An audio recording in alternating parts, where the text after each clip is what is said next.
The Cars franchise is one that is a staple of my childhood. There was only one Pixar series that I would watch constantly at a young age, and it was this one.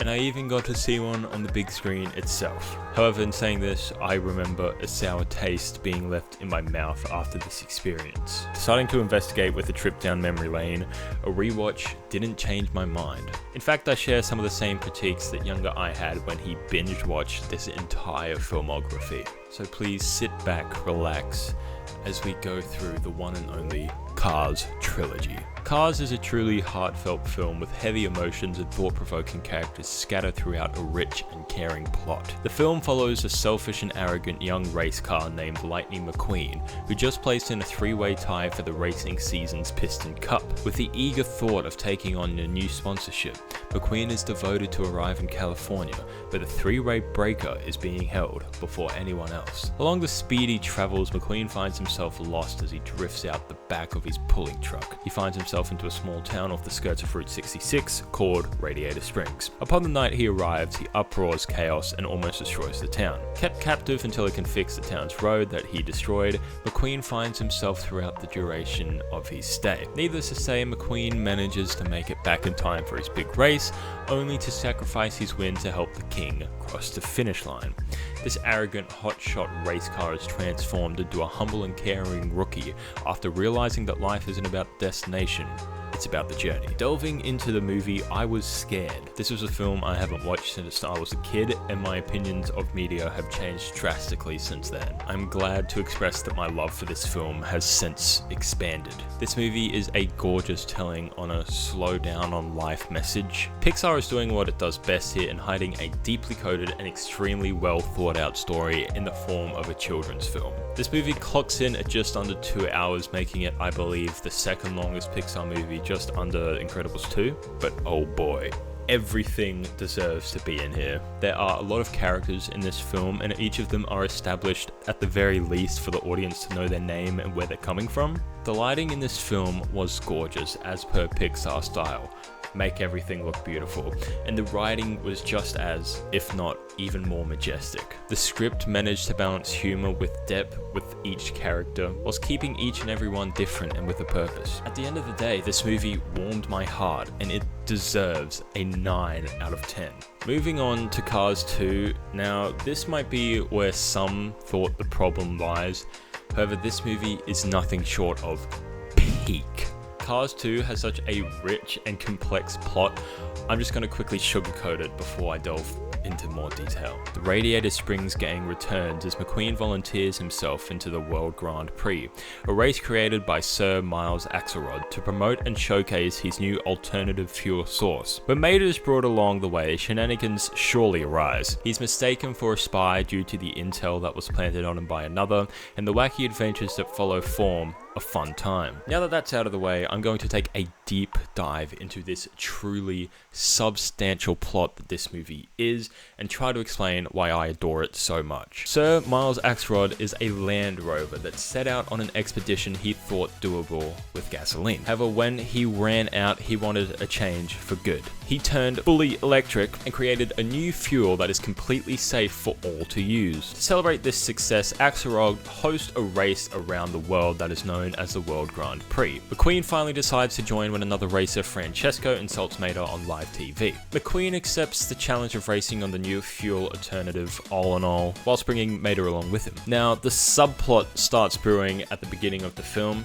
with the infiltration of the oil rig, the Lemon Zone. Finn McMissile is tasked with taking photos of a new weapon that the British intelligence believes to be deadly. Later in the film, another spy with the information can be seen at the World Grand Prix event in Tokyo, the same place McQueen and Mater happen to be. This information is passed on to Mater after a bathroom encounter goes south. We learn geniusly that the weapon that Finn was tasked to capture photos of is a magnetized heat ray that brings all in all to a boil, ultimately rendering the car useless. This camera is used throughout the World Grand Prix to make all in all look bad and revert everyone back to gasoline. The masterminds behind this plan are the Lemon Cars, those who are run down and relying only on gasoline. Mater and McQueen's relationship dwindles with their first on-screen argument, sending Mater to return back to Radiator Springs. He doesn't make it far before joining the British intelligence on their quest to stop the Lemons, of whom are under the impression that Mater is, in fact, a spy. The movie ends with this bombshell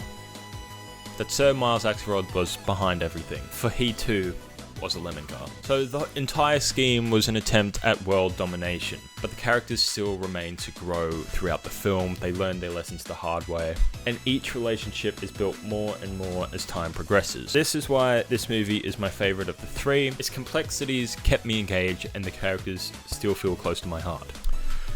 10. Peak. The most recent film that I just finished watching, Cars 3. Now I'm going to start off with saying that probably behind Incredibles 2 and Soul, it is so gorgeous, so beautiful. The animation, the lighting, the cinematography, the camera movement, it's all fantastic. Even the ray tracing, which is so incredible to see in movies now. Reflections, it's just so much work goes into these Pixar movies, and that's what Pixar is known for now, making their movies look beautiful.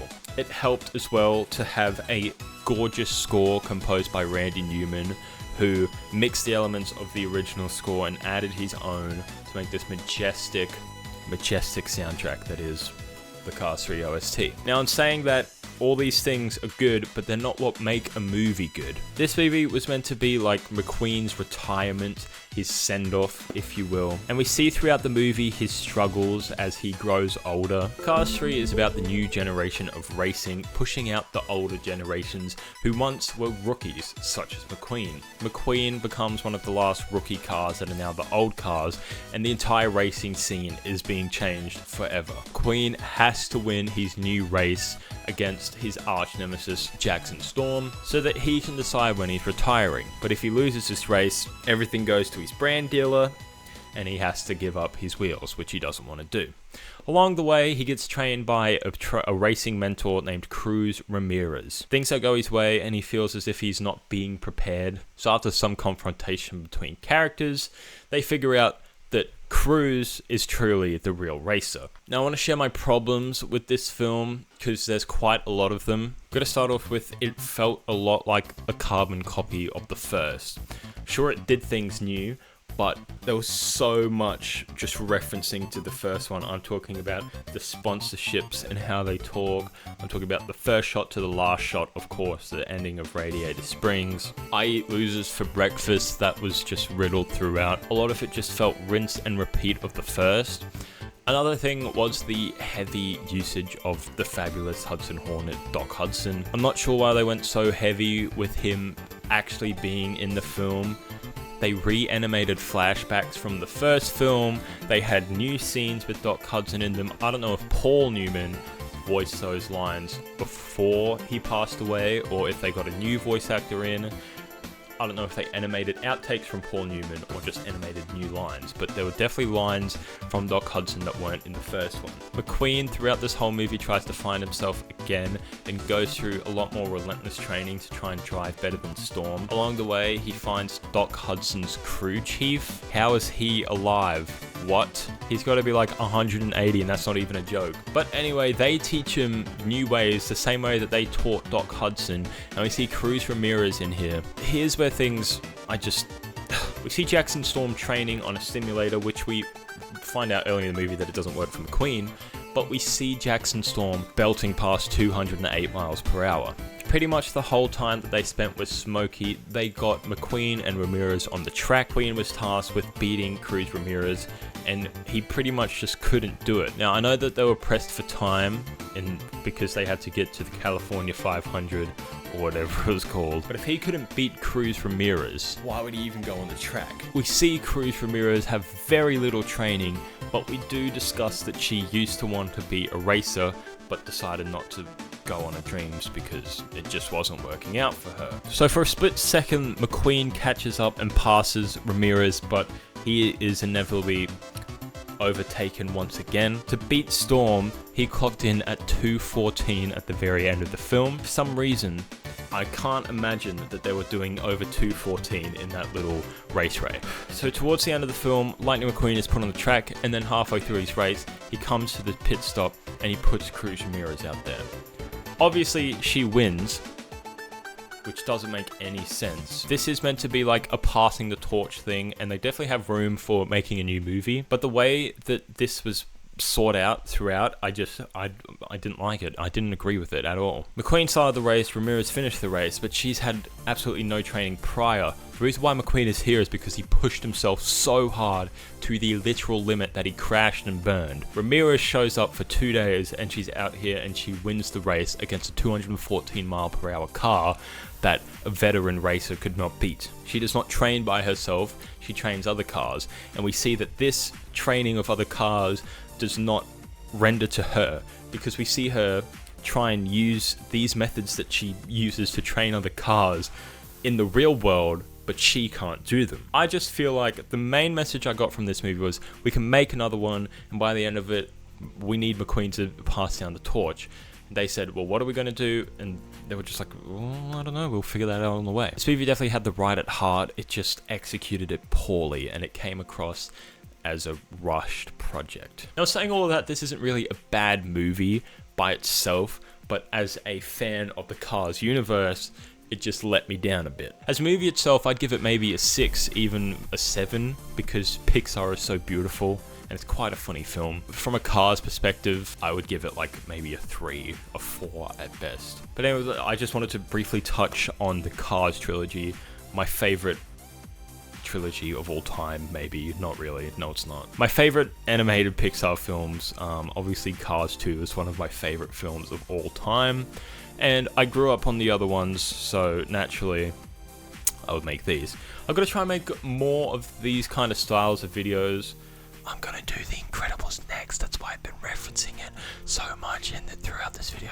This is for people that stayed at the end, you're welcome. But yeah, I hope you guys enjoyed this, because there will be more coming. I hope you guys are enjoying my ranking videos. That's where I put all of my work now. I know I have to sit down and watch 8 movies and then talk about them.